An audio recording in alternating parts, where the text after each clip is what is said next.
I just turned 19. Oh, all right, all right. So the picture on the website, how old were you then? 19. 18. Oh, really?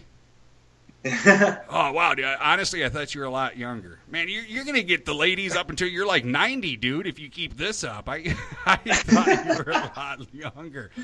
All right, so what's it like rocking out at 19? I mean, it's got to be a lot of fun. I mean, not only do you get to rock out, take the stage at times and rock out, cut EPs and what have you, but you get to do this with your dad, dude. I mean, what is that like? It's fun. All my friends think it's pretty cool that my dad plays music and stuff. That's pretty cool. Well, I mean, you have to have like the coolest dad in the neighborhood. Yeah, I guess so. Yeah. Come on, help me out. I'm trying to earn some brownie points, Garrett. Help me out here. Oh yeah, it's the coolest thing. He's the best dad in the world. All that. All right, so now now that we got you here, Garrett, now you've experimented with drums, guitar, and keyboards, but according to this site, your true calling was bass. Now I gotta ask you, how true was that calling? Because I find it a little fishy that about the time your dad switched over to guitar, bass became your calling. No, that's true. It did. It just happened like that. Yeah, I had tried playing drums when I was really little, and I was really bad at it. And then guitars just, they have too many strings. So I figured, bass has 4 strings. It's got to be easier, right? Oh my God, dude, I love you. All right. I mean, that's exactly why I don't play any instruments. I got either too many strings, too many keys, or yeah. Too many strings. Nice. All right, and so you're still working hard. From talking with your dad here, you guys are working on some new stuff, and I'm assuming you're a part of that as well. Yes, sir. All right, so that's got to be pretty exciting. Yeah, it's cool. It's fun. It's a lot of fun. Now we were talking earlier about how things have changed in the studio, and everything is so digital, and you got all these new fancy toys and technology nowadays. That's got to. I mean, you come from like the video game generation. Now, I'm not suggesting that you spend all your time playing video games, but you are of that generation. I did though. Okay, all right. So I don't feel as guilty then. All right, you lazy bastard. Listen. No, but so when you go into the studio and see all this, it's probably not too overwhelming for you because you're kind of used to all the technology and stuff. It was definitely kind of nerve-wracking at first. I was really nervous because it's one thing playing in front of people when everyone's playing at once, but then like when you're playing by yourself, recording your parts, and you have to get it exactly right, and everyone's staring at you and noticing every mistake. It's a little nerve-wracking, but it was a lot of fun. It was a really cool experience. I'm very grateful that I was able to do it. Now, wait a minute. So you're saying that it's more nerve-wracking to be in the studio than it is on stage? But yeah, because, no one really pays attention to the bass player live. So in the studio, everyone's watching me, Me. Yeah. Unless you're the young, good-looking guy in the band, then everybody watches the bass player. Well, yeah, they're not listening to what I'm playing. All right. See, Garrett, like when the rest of your bandmates are clutching their chest, having a cardiac arrest there on stage, and you're still boom, boom, boom, boom, boom, boom, boom. You know what I mean? It's I keep it grooving. Yeah. Everybody's paying attention to the bass player. Then it turns into, oh my God, is that bass player going to finally give them CPR or what? No, I'm just gonna watch them. Just play on, brother. Just play through. Now, see, I would think that on stage it'd be a little more nerve-wracking because now, see, in the studio, if you mess up, I mean, you get to start over. You can't just stop a set or a song on stage and start over. You're like, hold on, wrong key, guys. Let's do that again. I would think that would be more nerve-wracking. It's kind of funny. Like when we're playing live, usually we've practiced a whole lot, and I've got OCD, so I kind of I get really there we go. I get really particular about making sure I'm not going to mess up. So it's like I usually I feel a little more confident live because usually I practice more. But then in the studio, not that I didn't practice, but I didn't have like a recording to practice to. So it's kind of just the practices we had as a band. So it felt like, all four of them. It felt a little. I was more nervous. I don't know. Plus, it's like live, everything goes by so fast, and since you can't like rewind it, if you mess up once, you just do it again, so people think you did it on purpose, and then they're gonna forget about it. But if you mess up on a record, like if you leave it in there, every time someone listens to it, they're gonna say, "Oh, he played a wrong note right there." Oh, no, it just boosts the value, man. It's like when you get a baseball card and one of the stats is wrong, dude. It just boosts the value. Yeah. You'll be like that penny that's missing Lincoln's head or something. You know what I mean? Yeah.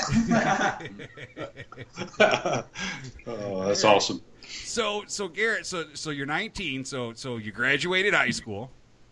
Yes, sir. All right. And so do we have any college plans, or you kind of want to just stick with the music? Well, both. I've already finished my first year of college at UNC Wilmington, and I'm planning to study music production with maybe like a jazz-based minor. But Nice. so I'm kind of doing music and college. And that's kind of what I was. See, look at that, man. You're the smartest conversation I've had all night. No, Yes. I can promise you that's Yes. that's the truth. Yeah. And he lets us know it all the time. All the time. I'm honestly just kidding, but I will say that is kind of what I was alluding to. I was kind of wondering if you were going to choose to do, maybe college for music and kind of further and strengthen what you already know and have already experienced. But that's good, man. That's it's good to hear. As someone your age still has, a somewhat decent head on their shoulders, and you're not going into this right thinking that you're going to be on American Idol and the next Conway Twatty or whatever. Yeah. You always That's the dream, but maybe not the plan. Absolutely. Well, we all got to have dreams, but you also got to have you got to have that backup plan because as you'll find out in life, our dreams get dashed over and over and over again. Yeah, I've tried to give him a very realistic, and Gary and Robert and Kevin, we've all tried to give him a very realistic view of what the music industry is like, just to keep the feet on the ground. But he is, and I'm not just saying this as a father, but he is extremely talented. Well, Well, and Cliff, so so how is that for you? I mean, that's you get some dads that maybe teach their kid how to work on the car during the weekends, or maybe teach them how to fish, or how is that you're able? Music is obviously a passion of yours. It's got to be just freaking great that you can share this, not only share it with your son, but it's actually creating such I would think, a very strong bond. It is. We are very close, but we also, we're just like any other father and son. We have our father-son moments. Here recently, they've been pretty frequent, but I've been there. I see it. But it's. I would like to say, when we first started writing these songs and stuff, he said, "All right, I'm the songwriter, but you guys, I'm not going to tell you what to play. So play what you want. And play whatever you want. But if I don't like it, I'll tell you." I'm the only one he tells me when he doesn't like stuff. So. I got away with everything. And he stops songs in practice, like, "Oh, you messed up there." He doesn't do that to anyone else. Just saying. Well, to we be don't mess up. We're old. Yeah. Oh yeah. Well, and to be fair, Gary, he can ground your ass, right? He can't, Garrett. He can ground you, right? He can't. Yeah. He can't ground Gary. Gary's gonna swing a guitar at him and biff him in the head or something, Oh, I've thought about it before, but that probably wouldn't be the best move. Now, Garrett, especially since I'm the one financing college. Oh, see, then Garrett, you get the chapstick out. You got some cheeks to kiss for a bit. So here's something that's really cool is actually this Friday night, Garrett and I are going to do at the local American Legion hut. We're going to do a Wheeler and Son acoustic show. It'll be the first time we've ever done a show, just the two of us, Well, I say just the two of us. Gary's going to drop in for a few songs. Robert's going to drop in for a few songs. But we're going to do a full night of just father and son on acoustic guitars, and we're going to do pretty much the entire Wheeler album and actually a couple of tunes off of the upcoming album. So that's going to be pretty sweet.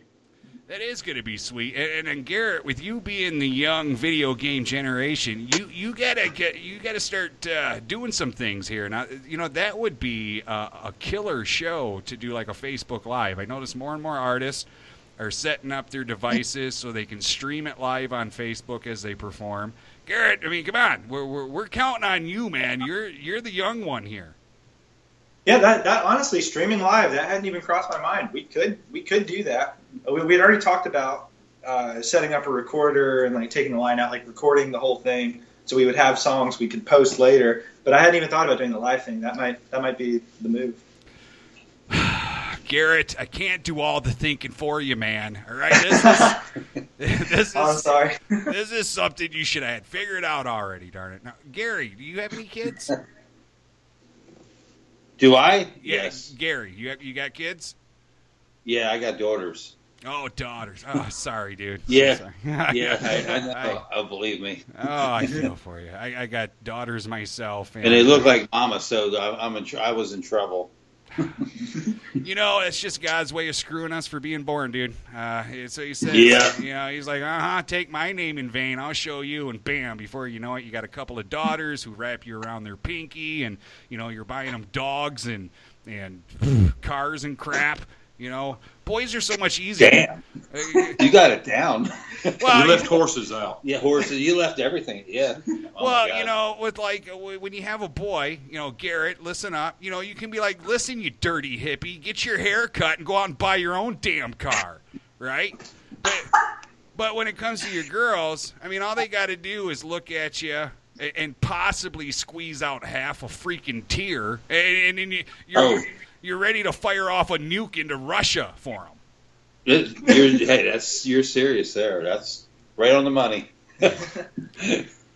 Right on the money. All right, so you got the big deal coming up here. When did you say that was, Cliff? Friday night. This Friday, tomorrow. This Friday. Yeah, tomorrow. Oh, okay, so tomorrow night. And No. Wait a minute. Yeah. Tomorrow's Thursday. Yeah. Friday. what is today? Oh, Wednesday. Okay, my bad. You're right. Friday night. Don't listen to me. I was with you there for a minute. Yeah, well, I figured if I could convince enough people, I'd get tomorrow off. But all right, so Friday night, and where is this at? The American Legion on Highway US 1 in Sanford, North Carolina. Nice. Now, Garrett, consider that streaming thing, man. People like that, man. It's a good way to spread the word. You just throw it up there on Facebook and stream it live, and people dig that, man. They like to check that out. Yeah, I'll definitely look into that. Yeah, we might have to do that. Now, That'd be real cool. You will. I put your dad. I put your dad on the spot here a little while ago, Garrett, over a song. I'm going to put you on the spot now, and maybe cause some family rift. Maybe I can divert your college fund into my pockets after this question. Have there been any thoughts of getting out there and trying to start your own band, or has it never even crossed your mind? You know what I mean? You know what I'm getting at here? Yeah, I've had a couple bands of my own that were that my dad wasn't a part of, and like I had one in high school, then a bunch of kind of like jam bands after that. But it's right now the only thing I'm doing is my dad, the Cliff Wheeler band. That's all I've got going right now, really. But I'm planning when I get back to school, or maybe I should say hoping to get another band together where we're doing our own thing, like doing some original songs, that kind of stuff too. Well, and that's good. And I guess if I were to just interject my opinion of the thing, I would tell you, dude. And I know how you teenagers are. You know it all, and us old people don't know shit. But I would tell you, this what you're doing with your dad and the Cliff Wheeler band. Soak it in, dude. Soak it in. Enjoy it, because when you get older, when you reach our age, that's what you're gonna look back on. You're gonna look back on that, and you're going to cherish it more than you'll ever know, man. Oh, yeah. I mean, I love it. And I always tell my friends I'm lucky Like, when it's like 1 a.m. and I'm jamming my room, I don't have my dad